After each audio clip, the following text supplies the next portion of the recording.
अगर हम real life की बात करें तो रियल लाइफ में हम कहते हैं कि सेट ऑफ सोफ़ास, यानी सोफ़ों का सेट जो हम घर में ख़रीद कर लाते हैं मार्केट से, उनका पूरा एक सेट आता है। इसी तरीके से हम कहते हैं कि सेट ऑफ कप्स, जिसमें हम चाय पीते हैं तो उनका भी सेट आता है। और इसी तरीके से हम कहते हैं कि सेट ऑफ गिलास, जो गिलास जिसमें हम पानी पीते हैं उनका भी पूरा सेट मिलता है, 6 या 12 का इस तरह का सेट मिलते हैं। तो ये तो हम रियल लाइफ की बात कर रहे हैं। लेकिन अगर हम मैथमेटिक्स की लैंग्वेज में देखें तो मैथ्स की लैंग्वेज में कहते हैं कि a set is a collection of well defined and distinct objects. तो यहाँ पर हमें दो बातें को क्लियर करना चाहिए। सबसे पहले वेल डिफाइंड और उसके बाद डिस्टिंक्ट, यानी ये दो बातें जहाँ पर क्लियर होगी तो हम समझेंगे कि ये सेट हैं। अगर इन दोनों में से कोई एक भी शर्त फेल हो गया तो हम कहेंगे कि ये सेट नहीं है। तो यानी मैथ्स की लैंग्वेज में कहते हैं कि सेट जो है वो एक कलेक्शन है वेल डिफाइंड और डिस्टिंक्ट ऑब्जेक्ट्स की। तो इसको हम समझते हैं, जो मैथ्स की डेफिनेशन है इसको हम समझते हैं एग्जाम्पल की मदद से, जो कि हमने यहाँ पर पहले से लिखे हुए हैं।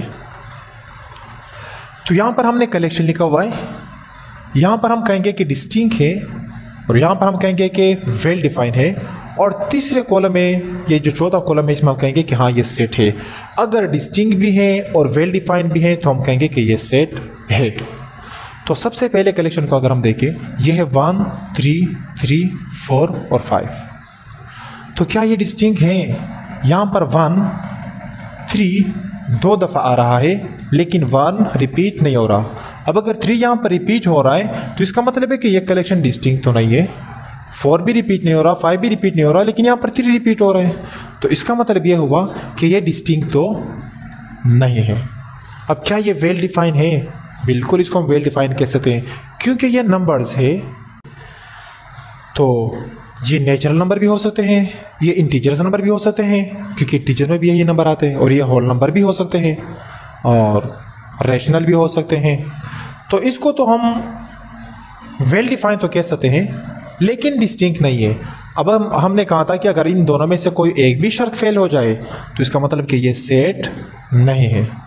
दूसरे कलेक्शन की तरफ हम आते हैं। यहाँ पर लिखा है 1 2 3 4 और 5। न तो 1 यहाँ पर रिपीट हो रहा है, 2 भी रिपीट नहीं हो रहा, 3 4 5 कोई भी डिजिट यहाँ पर रिपीट नहीं हो रहा। अब अगर रिपीट नहीं हो रहे तो इसका मतलब कि ये डिस्टिंक्ट तो है। क्या ये वेल डिफाइन है? बिल्कुल वेल डिफाइन है। क्यों?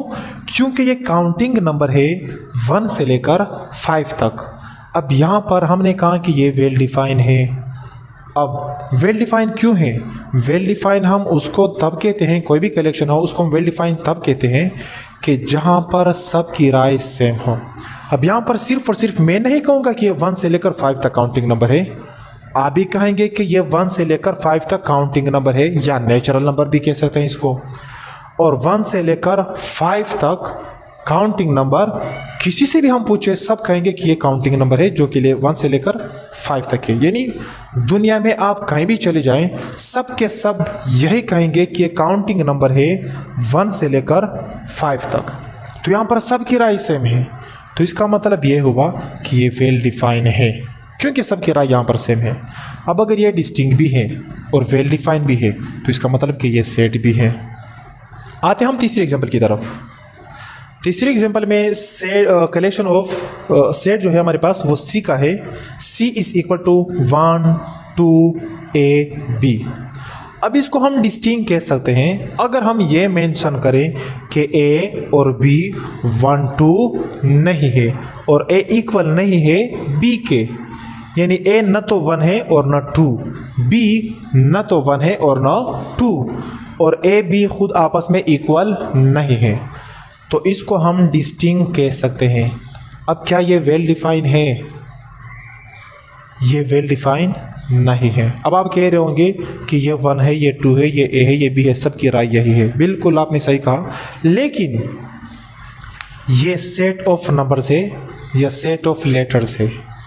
सेट ऑफ नंबर्स है या सेट ऑफ लेटर्स?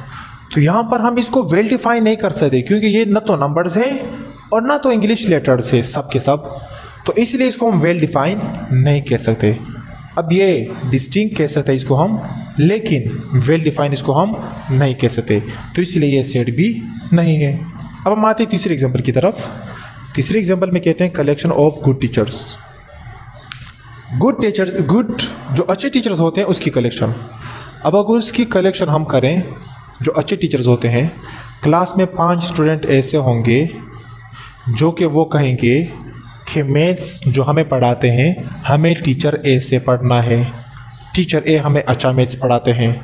क्लास में 10 स्टूडेंट ऐसे होंगे जो कि वो कहेंगे कि हमें मैथ्स टीचर बी से पढ़ना है, और क्लास में 7 स्टूडेंट ऐसे होंगे जो कि वो कहेंगे कि हमें मैथ्स पढ़ना है टीचर सी से। 5 स्टूडेंट ने ए को कहा, 10 ने बी को कहा और 7 ने सी को कहा। तो क्या यहाँ पर सबकी राय सेम है? क्या सारे स्टूडेंट ने ये कहा कि हमें ए से पढ़ना है? नहीं, सिर्फ और सिर्फ 5 ने कहा। और यहाँ पर सिर्फ और सिर्फ 10 स्टूडेंट ने कहा कि हमें बी से पढ़ना है और 7 स्टूडेंट ने कहा कि हमें सी से पढ़ना है। तो यहाँ पर सबकी राय सेम नहीं है। तो ये हम पहले डिस्कस कर चुके हैं कि अगर सबकी राय सेम ना हो तो इसको हम वेल डिफाइन तो नहीं कह सकते। इसका मतलब collection of good teachers well define तो नहीं है। क्या ये डिस्टिंक्ट हो सकते हैं? बिल्कुल हो सकते हैं। क्लास में मुख्तलिफ स्टूडेंट से अगर हम राय लें तो मुख्तलिफ स्टूडेंट से के सामने अगर हम 10 टीचरों को रखें कि और हम उनसे कहें कि इनमें से 4 टीचर को चूज़ करना है, 4 टीचर से आपको पढ़ना है, तो वो कौन कौन से टीचर हैं? तो लाजमी सी बात है कि अगर कोई एक स्टूडेंट हम कहेगा कि हमें ए बी सी डी इन चारों में से किसी एक से पढ़ना है, तो वो चारों टीचर्स जो है वो डिस्टिंक्ट तो होंगे, ए बी सी डी। और उसके बाद हो सकता है कि दूसरे स्टूडेंट से अगर हम पूछें तो वो कहें कि हमें डी ई एफ जी से पढ़ना है, क्योंकि हमें 4 टीचर्स का इंतखाब करना है इनको पढ़ाने के लिए, तो वो कहें कि डी ई एफ जी। वो चारों टीचर्स भी डिस्टिंक्ट होंगे। तो यहाँ पर डिस्टिंक्ट तो हो सकते हैं लेकिन वेल डिफाइन नहीं हो सकते। तो इसका मतलब ये हुआ कि अगर डिस्टिंक्ट हो सकते हैं, वेल डिफाइन नहीं हो सकते, तो ये सेट नहीं है। उसके बाद सेट जो हमने लिखा, कलेक्शन जो लिखा हुआ है वो है काउंटिंग नंबर लेस देन 10। 10 से कम वाले काउंटिंग नंबर कौन कौन से हैं? 1 2 3 4 5 6 7 8 9। क्या ये सिर्फ मैं कह रहा हूँ? बिल्कुल भी नहीं। आप यही सोच रहे होंगे कि काउंटिंग नंबर जो होते हैं, हम जो भी चीज़ काउंट करते हैं 1 2 3 4, तो 10 से कम कहाँ तक हो सकते हैं? 9 तक। और मैं भी यही कहूँगा, आप भी यही कहेंगे, किसी से भी पूछे सब के सब यही कहेंगे कि काउंटिंग नंबर जो कि 10 से कम है वो यही है जो कि 1 से लेकर 9 तक है। तो इसका मतलब कि ये वेल डिफाइन तो है। क्या ये काउंटिंग नंबर डिस्टिंक्ट है? बिल्कुल डिस्टिंक्ट है। 1 2 3 4 9 तक के जो नंबर्स है ये बिल्कुल डिस्टिंक्ट है। कोई भी नंबर यहाँ पर रिपीट नहीं हो रहा, सब के सब अलग अलग है, एक दूसरे से डिफरेंट है। तो इसका मतलब ये है कि ये डिस्टिंक्ट भी है, ये वेल डिफाइंड भी है और डिस्टिंक्ट भी है। तो इसका मतलब कि ये सेट भी है। अब हम आते हैं इस एग्जाम्पल की तरफ। यहाँ पर कहते हैं कलेक्शन ऑफ 3 फेवरेट फूड। अब मुझे जो 3 खाने पसंद हैं वो आपको पसंद नहीं होंगे, और या जो आपको 3 खाने पसंद है वो किसी दूसरे को पसंद नहीं होंगे। जैसे कि फॉर एग्जांपल यहाँ पर हमने 3 शख्स है ए बी सी। इस ए को पसंद है बिरयानी, अफगानी पुलाव और वाइट कढ़ाई। अब इसको पसंद है, क्या बी को भी वही पसंद होगा? हो भी सकता है लेकिन नहीं भी हो सकता। हो सकता है कि बी को भी वही पसंद हो जो ए को पसंद हो, लेकिन ये हम नहीं कह सकते कि ज़रूरी तो नहीं है कि इसको भी वही पसंद हो। इसकी जो चॉइस है वो तो अलग हो सकती है। इसी तरीके से अगर हम सी से पूछे तो सी के बिल्कुल डिफरेंट होंगे, हो सकता है कि वही उसको भी पसंद हो। लेकिन दुनिया में अगर हम सबसे पूछें तो सबकी चॉइस तो एक तो नहीं होगी। तो इसका मतलब जहाँ पर सबकी राय सेम ना हो तो इसको हम वेल डिफाइन तो नहीं कह सकते, इसको हम वेल डिफाइन नहीं कह सकते। लेकिन क्या ये डिस्टिंक्ट है? बिल्कुल डिस्टिंक्ट है। क्यों? क्योंकि मैंने कहा कि मुझे बिरयानी, अफगानी पुलाव और वाइट कढ़ाई पसंद है। क्या ये तीनों डिस्टिंक्ट है? बिल्कुल, क्योंकि मैंने इंतखाब किया है। तो मेरे हिसाब से अगर देखा जाए तो ये डिस्टिंक्ट है। अब अगर किसी दूसरे शख्स से पूछे, वो किसी 3 फूड का इंतखाब करें तो उनके जो 3 खाने होंगे, जो 3 फूड होंगे, वो उनके हिसाब से डिस्टिंक्ट होंगे। वो ये तो नहीं कहेगा कि मुझे वाइट कढ़ाई पसंद है, मुझे वाइट कढ़ाई पसंद है, यानी एक नाम 2 दफ़ा तो नहीं लेगा। हमने उनसे कहा कि 3 फूड की कलेक्शन करनी है, तो वो तीनों डिफरेंट होंगे, अलग अलग होंगे, तो इसको हम डिस्टिंक्ट तो कह सकते हैं, लेकिन वेल डिफाइन नहीं कह सकते। तो अगर वेल डिफाइन नहीं है तो इसका मतलब कि ये सेट भी नहीं है, क्योंकि दोनों सेटिस्फाई, यहाँ पर दोनों शर्त जो है वो पूरे होने चाहिए। उसके बाद आखिरी जो एग्जांपल है वो है collection of intelligent students. Intelligent students का कलेक्शन। अब मैं मैथ्स पढ़ाता हूँ, तो मैंने कहा कि क्लास में जो स्टूडेंट्स है ABCDEFGHI,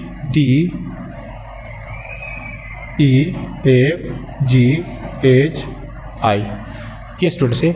अब मैं मैथ्स पढ़ाता हूँ, मेरे हिसाब से ये 3 स्टूडेंट अच्छे हैं, मैथ्स में अच्छे हैं, तो मैंने कहा ये तीनों इंटेलिजेंट है। किसी दूसरे टीचर साहब ने पूछा जो कि वो इंग्लिश पढ़ाते हैं, उनने कहा कि GH और I बड़े अच्छे होते हैं, क्योंकि वो उनको इंग्लिश अच्छी समझ में आती होगी। अब किसी तीसरे टीचर साहब अगर हम पूछे जो कि वो उर्दू पढ़ाते होंगे, वो कहेंगे कि F और G बड़े अच्छे स्टूडेंट्स हैं, उनको बड़े अच्छी तरीके से समझ में आती है। अब अगर हम कंप्यूटर के टीचर से पूछे तो हो सकता है कि वो कहें कि D और E अच्छे हैं पढ़ने में, वही इंटेलिजेंट है, क्योंकि उनको कंप्यूटर अच्छी समझ में आती होगी। अब अगर हम किसी और टीचर से पूछे जो कि वो पढ़ाते होंगे सोशल स्टडीज़, तो हो सकता है कि वो कहें कि B और H। तो क्या यहाँ पर सबकी राय सेम है? बिल्कुल भी नहीं। अगर सबकी राय सेम नहीं है तो इसका मतलब है कलेक्शन ऑफ इंटेलिजेंट स्टूडेंट का हम को वेल डिफाइन तो नहीं कह सकते। तो क्या ये डिस्टिंक्ट हो सकते हैं? बिल्कुल हो सकते हैं। क्यों? क्योंकि मैंने कहा कि मैं मैथ्स पढ़ाता हूँ, ABC इंटेलिजेंट स्टूडेंट है, तो ये तीनों डिस्टिंक्ट तो हैं। या किसी दूसरे टीचर से कहें, उन्होंने किसी 2 स्टूडेंट का इंतखाब किया, तो वो दोनों डिस्टिंक्ट तो होंगे, अलग अलग होंगे। वो ये तो नहीं कहेगा A भी अच्छा है पढ़ने में और A भी अच्छा है पढ़ने में, वो ये तो नहीं कहेगा। तो इसका मतलब डिस्टिंक्ट तो हैं, क्योंकि इंतखाब अगर हम करेंगे, हम चूज़ करेंगे कि ये स्टूडेंट अच्छे हैं, वो डिस्टिंक्ट तो होंगे। तो डिस्टिंक्ट है, वेल डिफाइन नहीं है, तो इसका मतलब कि ये सेट भी नहीं है। अब सेट को हम लिखते कैसे हैं, इसको हम समझते हैं। सेट को हमेशा हम डिनोट करेंगे कैपिटल लेटर से।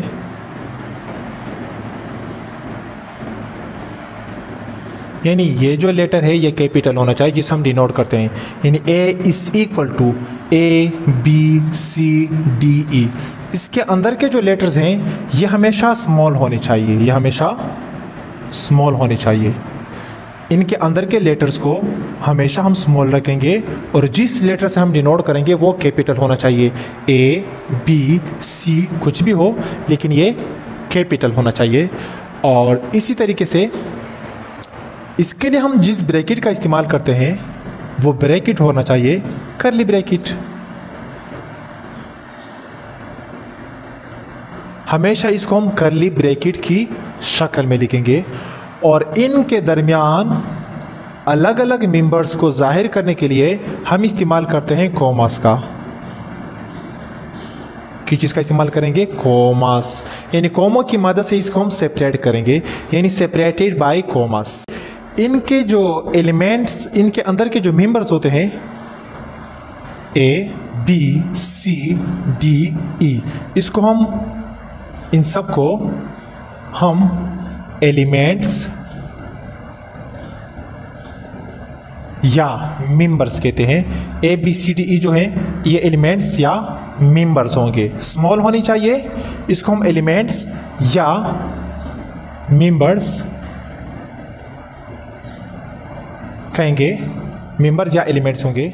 अब अगर हम ये बताना चाहें कि इसके अंदर कितने एलिमेंट्स है, इसके अंदर कितने एलिमेंट्स है, 1 B C D E, ABCDE total 5 है, तो number of elements in set A is equal to 5। Total 5 है, 1 2 3 4 5। तो इनके नंबर ऑफ एलिमेंट्स को शो करने के लिए हम ऐसे लिखते हैं। अगर यह सेट B होता तो हम लिखते number of elements in set B is equal to 5। अब अगर यहाँ पर E नहीं है फॉर एग्जांपल, तो फिर हम लिखते तो फिर हम लिखते हैं कि number of elements in set A is equal to 4, यानी इनके नंबर ऑफ एलिमेंट्स को जाहिर करने के लिए हम इस सिंबल का यूज़ करते हैं। अब यहाँ पर 5 है तो फिर हम 5 लिखेंगे क्योंकि ये ई तक है। और इसी तरीके से इनके जो एलिमेंट्स बिलोंग करते हैं ए से, यानी हम लिखेंगे ए बिलोंग करता है कैपिटल ए से और स्मॉल बी बिलोंग करता है कैपिटल ए से और स्मॉल सी बिलोंग करता है कैपिटल ए से। A B C D E भी बिलोंग करता है। क्या एफ बिलोंग करता है ए से? बिल्कुल भी नहीं। तो बिलोंग के लिए हम इसका इस्तेमाल करते हैं, अगर बिलोंग नहीं करता तो फिर उसको हम ऐसे काट देते हैं, यानी ये हम यूज़ करते हैं बिलोंग और ये यूज़ करते हैं डू नॉट बिलोंग। इसको हम कह सकते हैं डू नॉट बिलोंग।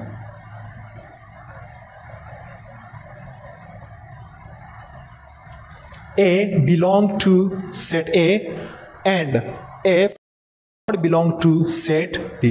इसमें दूसरी बात याद रखें, A B C D E हमने लिखा है सेट A को, इसी सेट A को हम A से B लिख सकते हैं B B E D B E D C A, और इसी सेट ए को हम ऐसे भी लिख सकते हैं ई डी बी ए सी। इसका मतलब ये हुआ कि इनके अंदर जो एलिमेंट्स थे वो A B C D E लिखो या A B C D E ए सी लिखो या ए सी लिखो, यानी इनके ऑर्डर आगे पीछे करने से कोई फ़र्क नहीं पड़ता, यानी इनके ऑर्डर्स चेंज करके कोई फ़र्क नहीं पड़ता, ये फिर भी वही सेट होगा। तो इसका मतलब ये है कि इनमें यहाँ पर ऑर्डर्स जो होते हैं वो डज नॉट मैटर करते हैं।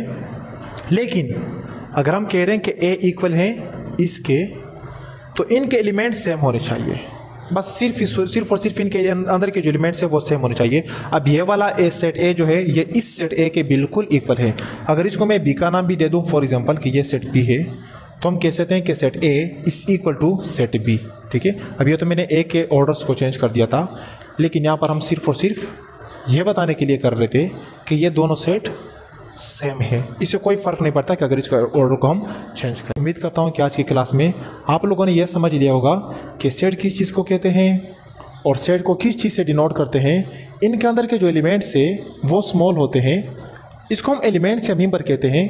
कर्ली ब्रैकेट का इस्तेमाल करते हैं, हमेशा कर्ली ब्रैकेट का इस्तेमाल करेंगे, और इनको सेपरेट करने के लिए कॉमास का इस्तेमाल करते हैं। और नंबर ऑफ एलिमेंट जो होते हैं वो इस तरह लिखते हैं, number of elements in A is equal to 5, और ए बिलोंग करता है इस ए से तो हम ऐसे लिखेंगे, बी बिलोंग करता है ए से तो हम ऐसे लिखेंगे। अब यहाँ पर एफ नहीं है तो हम लिखेंगे F does not belong to set A. ये होगा। मिलते हैं नेक्स्ट क्लास में।